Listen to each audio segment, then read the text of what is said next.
الحمد للہ والصلاة والسلام علی رسول اللہ۔ خلیفہ اول کون اور غدیر خم کیا ہے؟ سوال کیا گیا ہے۔ شیعہ کا اعتقاد ہے کہ علی بن ابی طالب رضی اللہ عنہ خلیفہ اول ہیں، اور ہم اہل سنت یہ عقیدہ رکھتے ہیں کہ ابو بکر رضی اللہ عنہ خلیفہ اول ہیں۔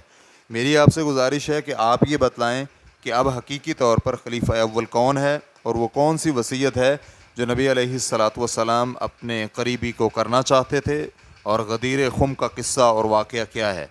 الجواب بعون اللہ سبحانہ وتعالی۔ قابل اعتماد اہل علم کا اس پر اجماع ہے کہ رسول اکرم صلی اللہ علیہ وآلہ وسلم کے خلیفہ اول ابو بکر الصدیق رضی اللہ عنہ ہیں۔ مہاجرین و انصار میں قلیل سے اختلاف، اور پھر انصار صحابہ کا ابو بکر رضی اللہ عنہ کی بیعت کرنے کے اطمینان اور رضامندی کے بعد صحابہ اکرام کا ابو بکر رضی اللہ عنہ کی بیعت پر اجماع ہونے کی بنا پر بھی وہ خلیفہ اول ہیں۔ اس کے بعد صحابہ اکرام نے کوئی اختلاف نہیں کیا، اور نہ ہی وہ ابو بکر اور علی رضی اللہ عنہما کے درمیان تردد کا شکار ہوئے، اور اسی طرح ابو بکر رضی اللہ عنہ کی وفات کے بعد اور عمر رضی اللہ عنہ کی بیعت سے قبل کسی نے بھی یہ مطالبہ نہیں کیا کہ علی رضی اللہ عنہ کی بیعت کی جائے، اور اسی طرح عمر رضی اللہ عنہ کی شہادت کے بعد بھی علی رضی اللہ عنہ کی بیعت کا مطالبہ نہیں ہوا، بلکہ فتنے اور اختلافات تو جناب عثمان رضی اللہ عنہ کے مقتل اور شہادت کے سبب سے شروع ہوئے۔ تو اس طرح صحابہ اکرام رضوان اللہ علیہم اجمعین اپنی دنیاوی امور کے لیے اس پر راضی ہوئے جن پر نبی علیہ الصلاۃ والسلام ان کے دینی امور میں راضی ہوئے تھے، اور وہ نماز میں نبی علیہ الصلاۃ والسلام کی نیابت تھی کہ ابو بکر رضی اللہ عنہ نے نبی کریم صلی اللہ علیہ وآلہ وسلم کی زندگی میں ہی نماز کی امامت نبی علیہ الصلاۃ والسلام کے حکم سے کروائی۔ اور غدیر خم کے متعلق گزارش ہے کہ غدیر پانی کا نام ہے جو مکہ اور مدینہ کے درمیان خم نامی جگہ پر پایا جاتا تھا۔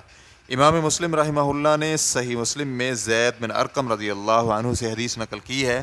زید بن ارقم رضی اللہ عنہ بیان کرتے ہیں کہ مکہ اور مدینہ کے درمیان خم نامی جگہ پر پانی کے چشمہ پر نبی علیہ الصلاۃ والسلام نے ایک دن خطبہ ارشاد فرمایا، اور حمد و ثنا اور واعظ و نصیحت کرنے کے بعد فرمانے لگے، اور میں تم میں دو چیزیں چھوڑ کے جا رہا ہوں، ان میں سے پہلی کتاب اللہ ہے، نبی صلی اللہ علیہ وآلہ وسلم نے اس پر عمل کرنے پر ابھارا ہے اور اس میں رغبت دلائی ہے۔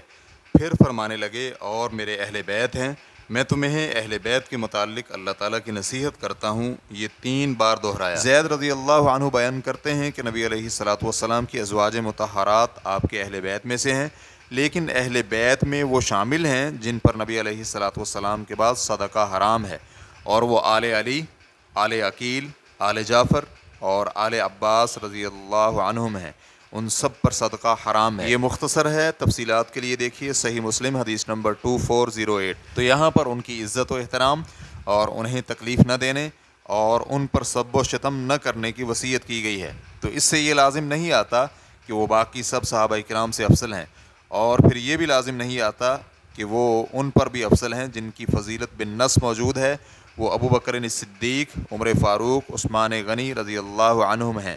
فتوی الشیخ عبد الکریم الخضیر، واللہ تعالی اعلم۔ اسلام QA ریکارڈنگز، مؤسسۃ الشیخ محمد صالح المنجد، المملکۃ العربیۃ السعودیہ، فتویٰ نمبر 7186۔ والسلام علیکم ورحمۃ اللہ وبرکاتہ۔